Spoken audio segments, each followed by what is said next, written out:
story at the door, but your intentions were I can see them. Your eyes are filled with pain, but I've only got cold pity. A little drama queen, just looking for attention. Love is not a game you should be playing. Out of all this wreckage and deception, surely we can rise above. Open, I've got myself open, but now that I'm broken, I can't let you go.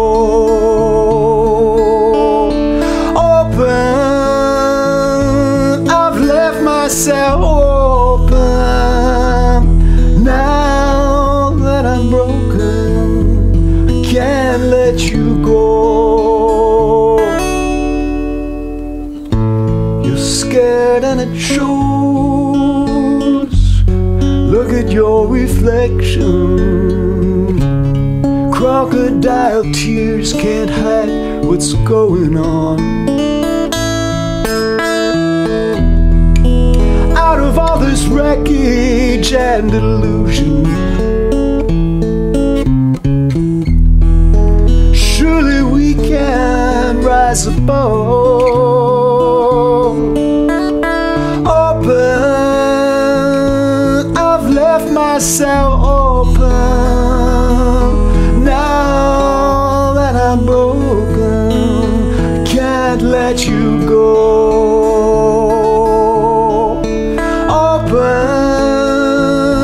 I've left myself open.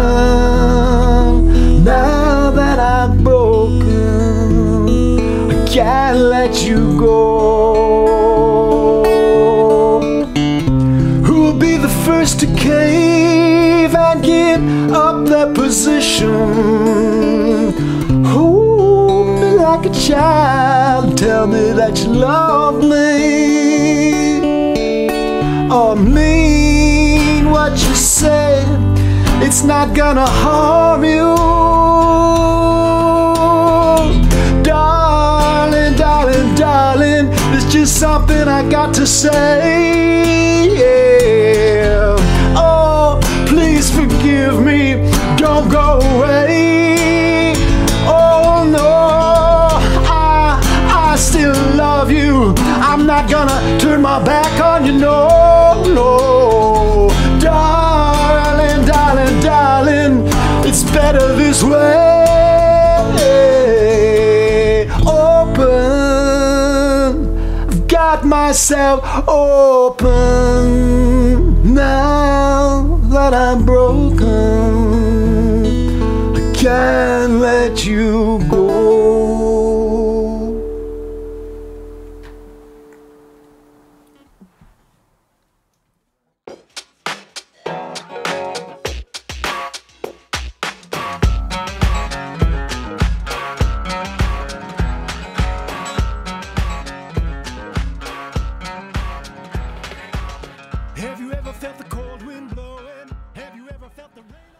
Well, I wanted a guitar when I was 12. For some reason, I got the notion that I wanted a guitar when I was 12. That was going way back. So I got a guitar. My mother thought it was a good idea because she thought I would use my beautiful voice and maybe join the church choir, right?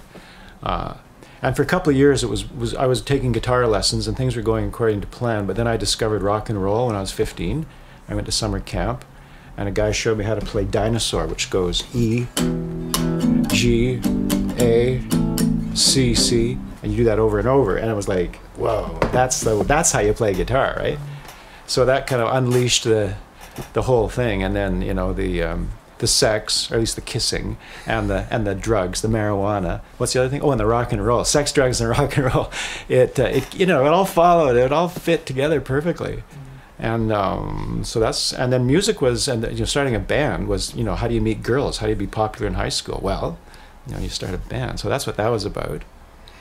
And then, yeah, so that's, and mostly in my 20s, when I was working 6 nights a week in the bars and the strip joints and doing cover songs 9 till 2, you know, it was, that was kind of grinding it out. And I wasn't writing songs, and that sort of came to a crashing end at the end of my 20s, at the end of the 1970s, and that's sort of like enough. I was burnt out on the whole thing. Did a little bit of writing, early 80s. First song I wrote was for my brother's wedding. I performed it. It goes,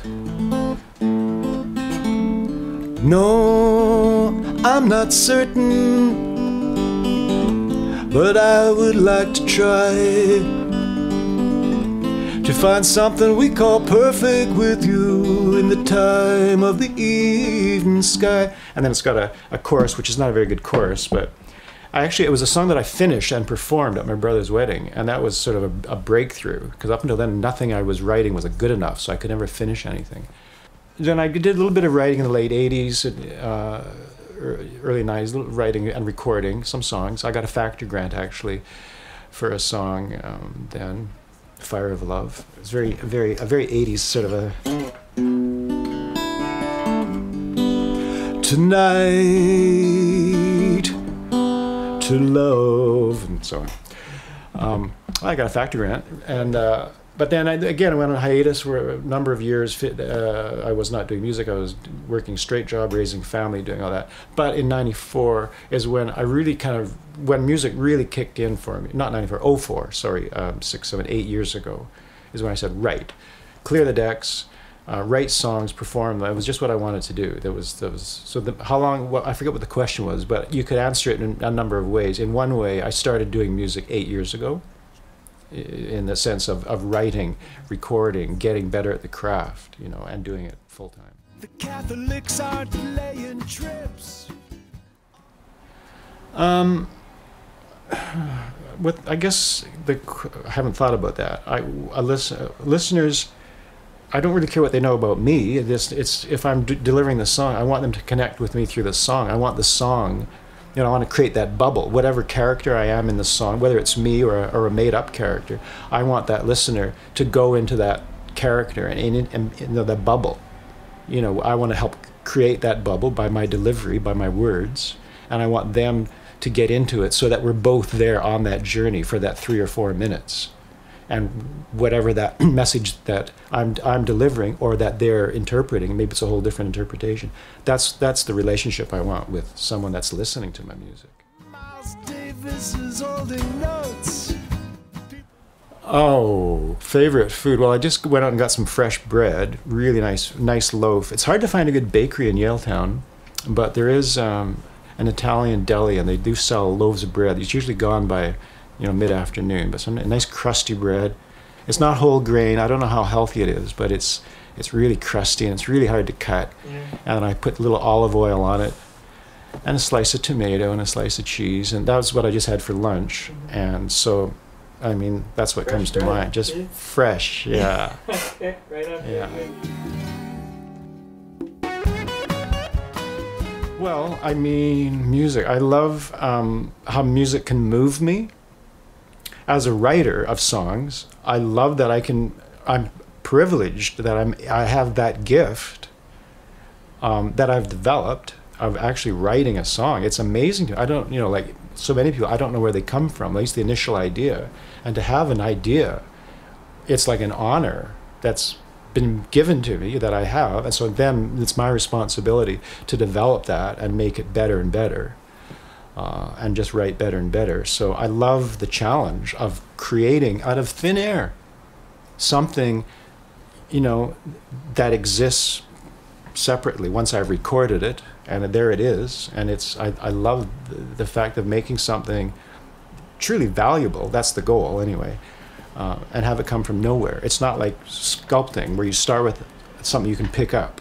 It's in the air, and then you take some of that air and you compress it down and mold it, and there it is, you know. So I love that about music.